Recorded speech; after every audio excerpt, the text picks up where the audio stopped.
बिस्मिल्लाहिर्रहमानिर्रहीम। अस्सलाम वालेकुम वरहमतुल्लाहि वबरकातुहू। 7 साल के बाद भाई घर लौटा तो बहन ने देखते ही निकाब ओढ़ लिया। एक लड़की की अजीब कहानी। मैं आपको एक मासूम लड़की पर बीती दुख भरी सच्ची कहानी सुनाने जा रहा हूँ। आज मेरी ज़िंदगी का बहुत ही अहम इंसान आ रहा था।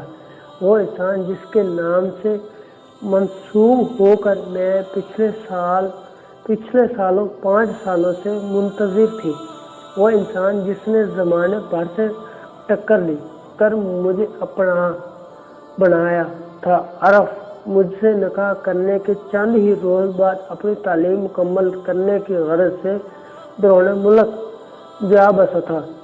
आज वो फिर से 5 साल के बाद मेरे घर आ रहा था। शायद वो मेरी रुखसती की बात करने के लिए आ रहा था। मैं बेहद ही खुश थी कि मेरी इस लज़्ज़त भरी ज़िंदगी से जान छूट जाएगी और मैं आराम से ब्याह के देश शहजादों की तरह रहूँगी, क्योंकि मैं जो ज़िंदगी गुजार रही थी ये सिर्फ मेरा दिल ही जानता था। इस ज़िंदगी ने मुझे दिन रात कितनी बड़ी अज़ियतों में मुब्तला कर रखा था। खैर, मैंने घर की सफाई के साथ साथ खाने पीने के तमाम तर इंतज़ाम मुकम्मल कर लिए। तमाम शाम के वक़्त होने को था जब अचानक घर के दरवाजे पर दस्तक हुई। मैंने दरवाज़ा खोला तो हसीब तौक़े सामने आरब खड़ा था। मैंने उसके के सर पर हाथ रखा और उसके अंदर ले आई। वो हमेशा से बड़ा मधुर साबित होता था। खामोशी से मेहमान खाने में आकर बैठ गया। घर पर अम्मा के अलावा अब्बा भी मौजूद थे, लेकिन बीमारी की वजह से वो बिस्तर के ही होके रह गए थे। इसी वक्त वो गहरी नींद सो रहे थे। मैं अरफ के लिए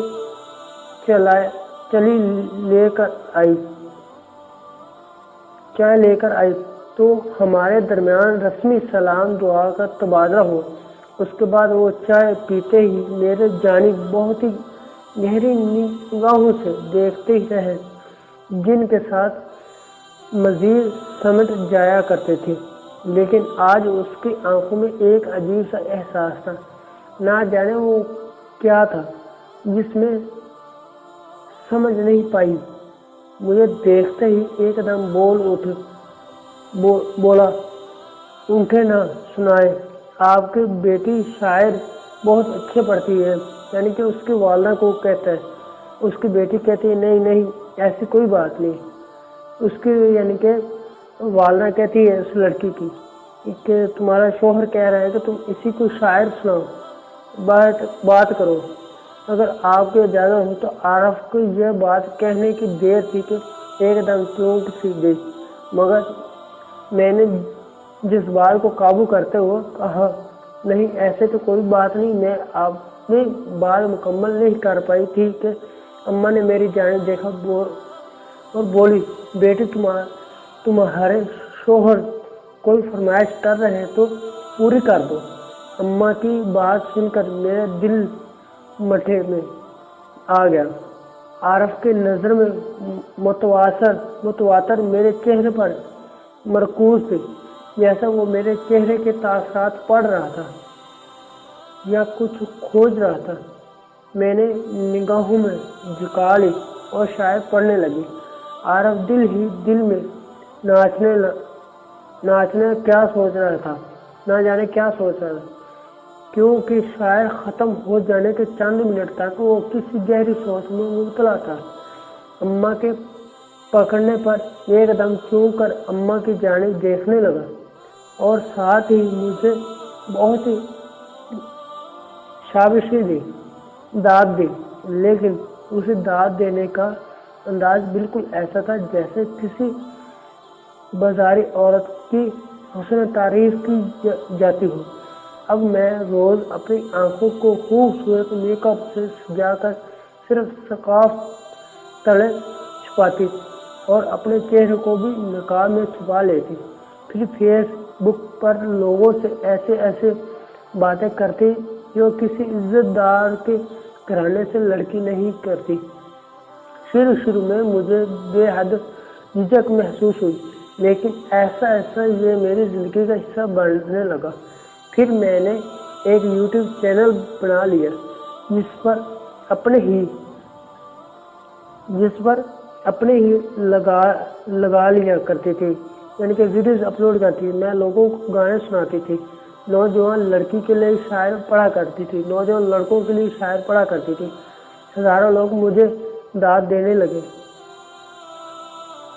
हर एक आंखों को और आवाज़ का दीवाना किया। ऐसा मेरे शोहरत बढ़ने लगी।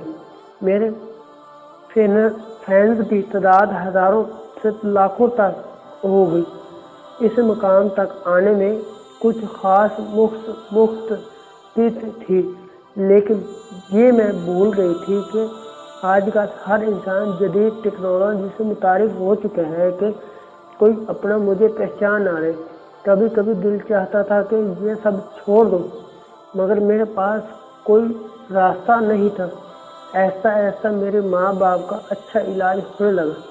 किसी तौर पर सब छोड़ना नहीं सकती थी। जिन बहनों के भाई जितने जी मरे वो ऐसे ज़िंदगी गुजारने पर मजबूर हो जाते हैं।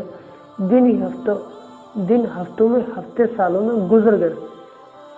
कई बार दिल में ख्याल आता था कि अगर आरफ को इसी सब के बारे में मालूम होगा तो वो क्या बनेगा।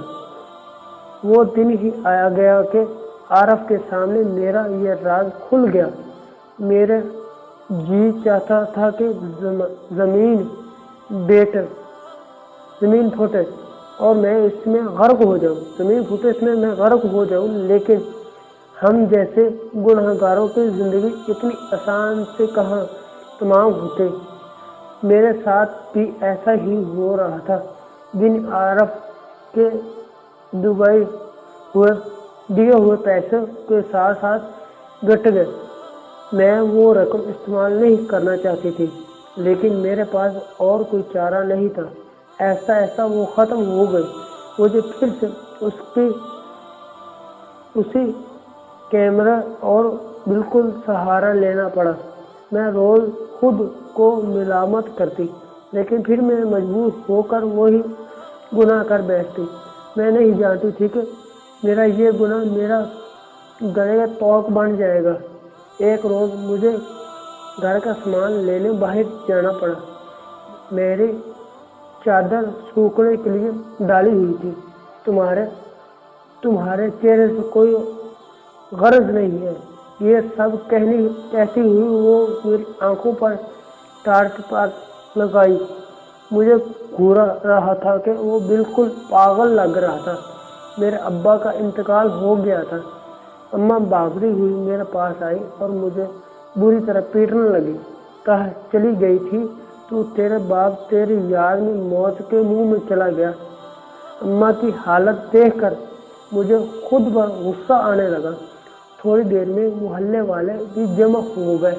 मुझे सवालिया निगाहों से देख रहा था कि जाहिर है कि मुझे लोगों का इस सवाल का भी जवाब देना था कि रात के इस पहर घर से बाहर गुजर कर कहाँ से आई हो। मेरे अब्बा की चारपाई उठाकर कब्रिस्तान की तरफ ले जा रहे थे और मैं वही ज़मीन पर बैठी जोरों के तार खामोश से आंसू बहा रही थी। अम्मा मुझे रोती हुई पीटती हुई वहाँ से उठाकर कमरे में ले आई। उन्होंने मुझे बताया कि रात को अब्बा की तबीयत ख़राब हो गई थी और तुम घर पर नहीं थी।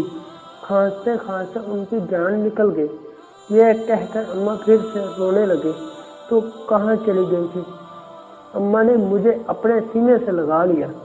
हम माँ बेटी फूट फूट कर रोने लगे। एक माँ ही बेटी का दिल का हाल समझ सकती है। अम्मा ने मुझसे कोई सवाल नहीं किया। फिर अब्बा की मौत के चंद दिन गुजरते ही मोहल्ले वालों ने हमें निकाल दिया। वो एक घर ही हमारा वाहिद सहारा था। हमने वो घर ही बेच दिया और दूसरा गांव में किराए के मकान में रहने लगे। और ये रात आज तक दिल में महफूज ही रहा कि रात को कहाँ हुआ था, रात को क्या हुआ था।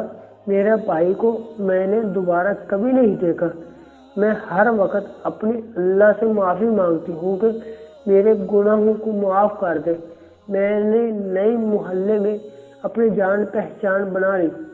मैं कैसे बोल सकती हूँ, ठीक है वो शख्स सारी दुनिया हमें छोड़ दे, लेकिन कभी अल्लाह नहीं छोड़ेगा। अब मैंने अपने रब का सहारा लिया। मुझे मोहल्ले के बच्चों को कुरान पढ़ते हुए और बाकी वक्त अपने घर के कामों में अम्मा की खिदमत गुजारते हुए शायद अल्लाह ने मुझे माफ़ कर दिया, तो फिर मोहल्ले के लोग हमारी इज्जत करते। लेकिन एक बात आप सब से पूछना चाहती हूँ कि क्या मुझे इस रात का राज अपनी माँ को बता देना चाहिए या फिर ज़िंदगी इस तरह खामोशी से चलती रहे जैसा कुछ सालों से चल रही है।